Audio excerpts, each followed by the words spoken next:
প্রিয় শিক্ষার্থী, নিশ্চয়ই ভালো আছে। আজ আমি আবার তোমাদের সামনে হাজির হয়েছি সপ্তম শ্রেণীর গণিত নিয়ে। আলিমিনিসা স্বপ্ন অনলাইন স্কুল থেকে তোমাদেরকে স্বাগত।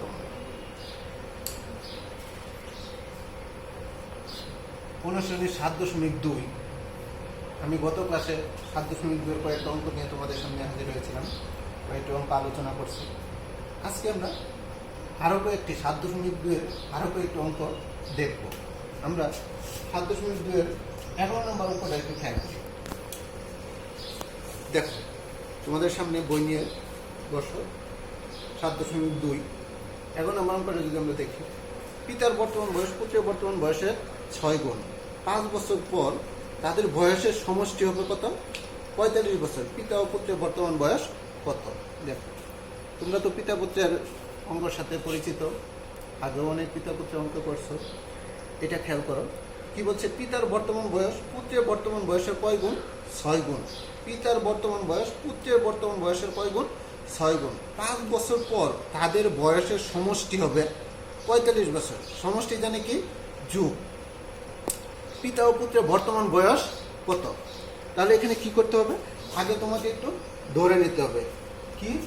দেখো, এখানে কার বয়সটা আগে ধরে নিতে হবে? পুত্রের বয়স। মনে করি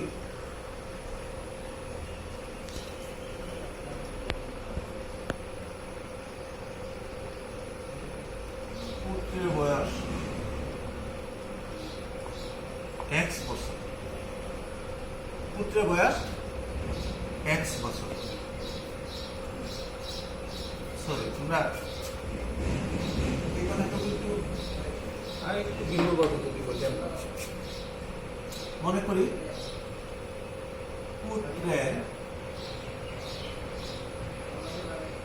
বর্তমান বয়স x বছর। পিতার বর্তমান বয়স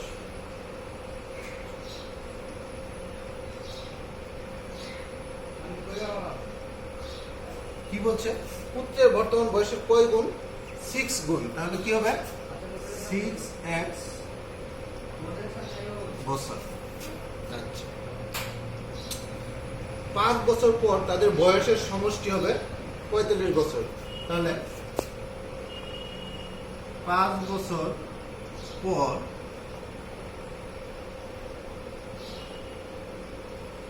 পুত্রের বয়স, 5 বছর পর পুত্রের বয়স কত হবে? এই যে বর্তমান বয়স কত? x। তাহলে 5 বছর পর, তার মানে এটার সাথে আরো 5 কি করতে হবে? যোগ করতে হবে। তাহলে 5 বছর পর পুত্রের বয়স কত হবে? x plus 5। কত বছর? 5 বছর পর কার বয়স? পিতার। 5 বছর পর পিতার বয়স কত হবে? 6x প্লাস 5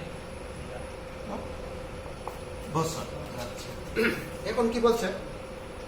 যে 5 বছর পর তাদের বয়সের সমষ্টি হবে 45 বছর। পিতা ও পুত্রের বর্তমান বয়স কত? প্রশ্ন মতে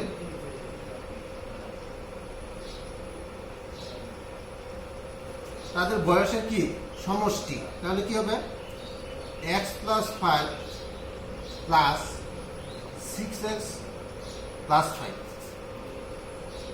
x প্লাস 5 আর কি 6x প্লাস 5 ইকুয়াল কত? ইকুয়াল হলো 45। বা 6x আর x আমরা যদি যোগ করি তাহলে কত হবে? 7x প্লাস 5 আর 5 যদি যোগ করি তাহলে কত হবে? 10 ইকুয়াল 45। বা 7x ইকুয়াল, এই যে প্লাস 10 সমানে ডান পাশে নিয়ে যাবো, পক্ষান্তর করবো। তাহলে কি হবে? প্লাস 10 ওই পাশে গেলে মাইনাস 10। বা 7x ইকুয়াল কত? 35। বা x ইকুয়াল 35/7। অতএব x ইকুয়াল টু তাহলে কত? 5। x ইকুয়াল টু কত হয়েছে? 5। তাহলে তোমাকে বের করতে বলছে কি? বের করতে বলছে পিতা ও পুত্রের বর্তমান বয়স কত। তাহলে আমরা x এর মান কত পাইছি? 5। তাহলে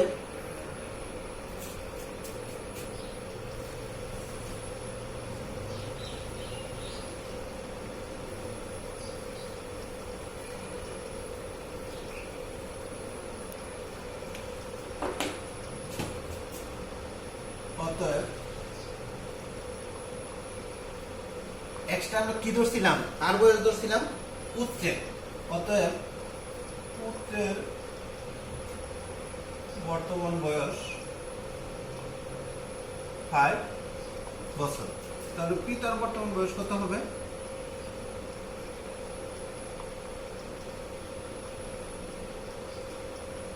কয় গুণ? পুত্রের বয়সে 6 গুণ। তাহলে পুত্রের বয়স হলো 5 × 6, এত বছর, ইকুয়াল টু 30 বছর। তাহলে এখানে কি বলছে যে পিতা ও পুত্রের বর্তমান বয়স কত? অতএব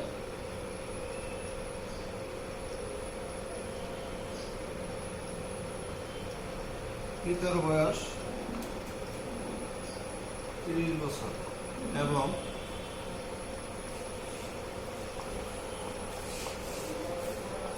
পুত্রের বয়স 8 বছর। ঠিক আছে?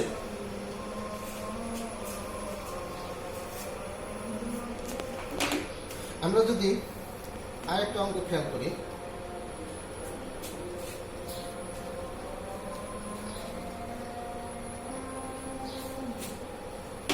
বারো নম্বর অঙ্কটা যদি খেয়াল করি, কি বলছে দেখো, লিজা ও শিখার বয়সের অনুপাত 2:3। তাদের দুইজনের বয়সের সমষ্টি 30 বছর হলে কার বয়স কত? লিজা ও শিখার বয়সের অনুপাত 2:3। তাদের দুইজনের বয়সের সমষ্টি 30 বছর হলে কার বয়স কত? এখানে লিজা ও শিখার বয়সটা আলাদা আলাদা বের করতে বলছি। তাহলে দেখো,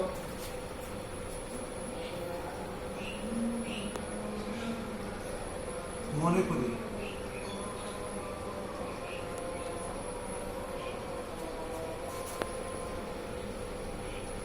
অনুপাতে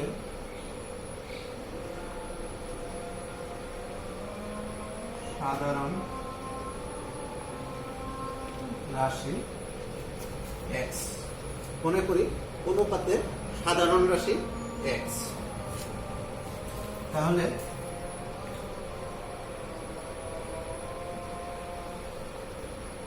লিজার বয়স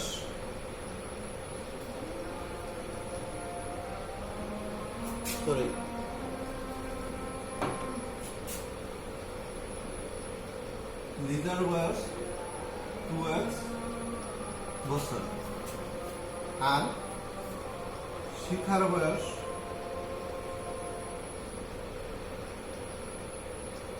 কত?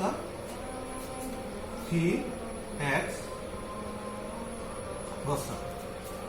আচ্ছা, কি বলছে যে তাদের দুইজনের বয়সের সমষ্টি 30 বছর হলে কার বয়স কত? প্রশ্ন মতে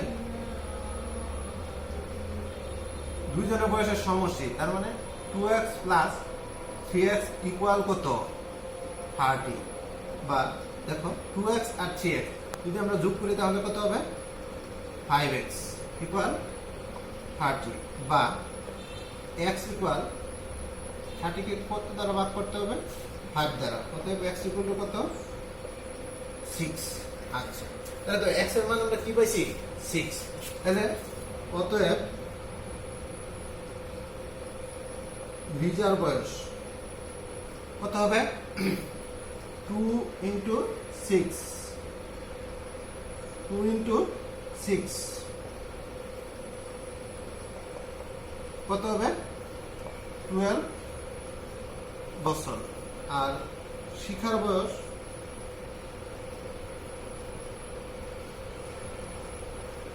কত হবে? 3 × 6 ইকুয়াল কত? 18 বছর। অতএব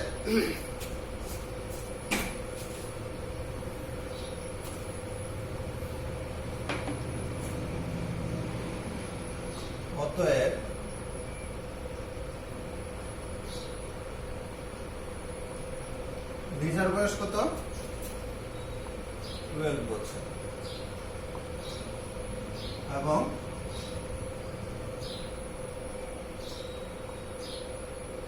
শিক্ষার বয়স 18 ঠিক আছে।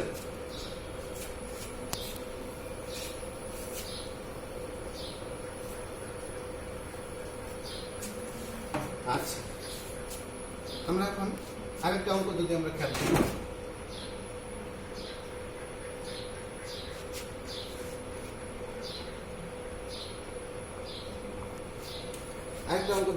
করি, দেখো একটি আয়তাকার জমির দৈর্ঘ্য প্রস্থের 3 গুণ এবং জমিটির পরিসীমা 40 মিটার। জমিটির দৈর্ঘ্য ও প্রস্থ নির্ণয় করো। একটি আয়তাকার জমির দৈর্ঘ্য প্রস্থের 3 গুণ এবং জমিটির পরিসীমা কত?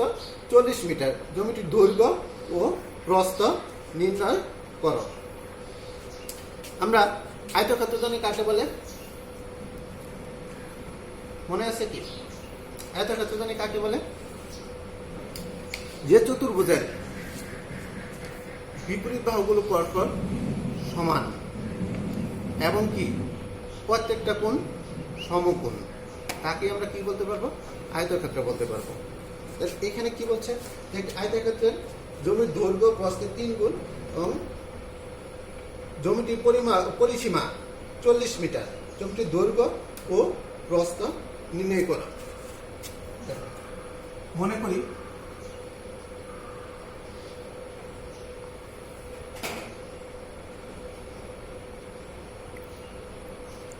করি জমির দৈর্ঘ্য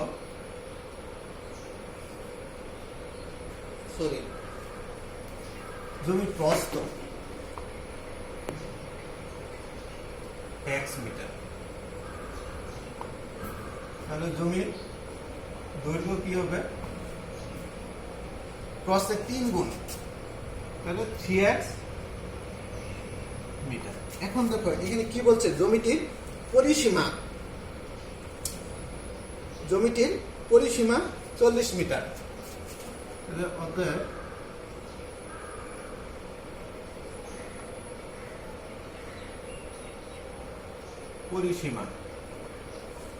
পরিসীমা সূত্রটা জানি কি?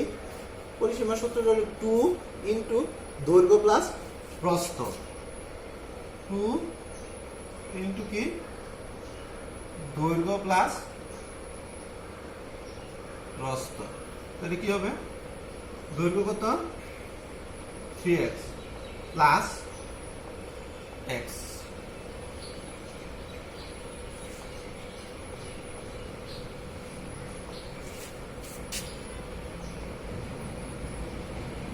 x আর x কত হবে?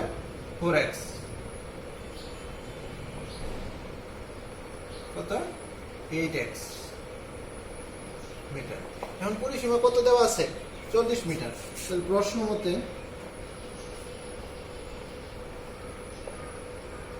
8x ইকুয়াল কত? 40 বা x equal 40 divided by 8। x equal to কত? 5। আর 40 ভাগ করলে কত হবে? 5। অতএব কি পাইছি আমরা? জমির প্রস্থ 5 মিটার আর দৈর্ঘ্য কত? 3 ইন্টু 5 বা কত? 15 মিটার। এখানে বের করতে বলছি কি? দৈর্ঘ্য আর প্রস্থ। তাহলে জমির প্রস্থ পাইছি কত মিটার? 5 মিটার। আর দৈর্ঘ্য কত পাইছি? 15 মিটার।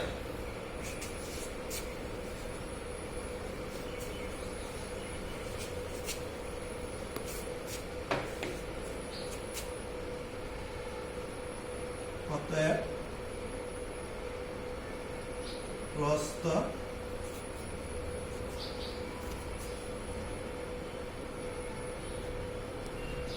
5 মিটার এবং দৈর্ঘ্য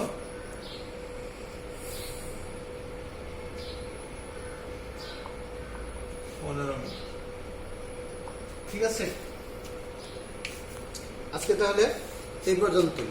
তোমরা কি করবে, এই অঙ্কগুলা বাসায় করবে, বারবার চেষ্টা করবে, তাহলে অঙ্কগুলা পারবে। ঠিক আছে, ভালো থেকো, সুস্থ থেকো, তোমাদের সুস্থ জীবন কামনা করে আজকের মতো এখানে বিদায় নিচ্ছি।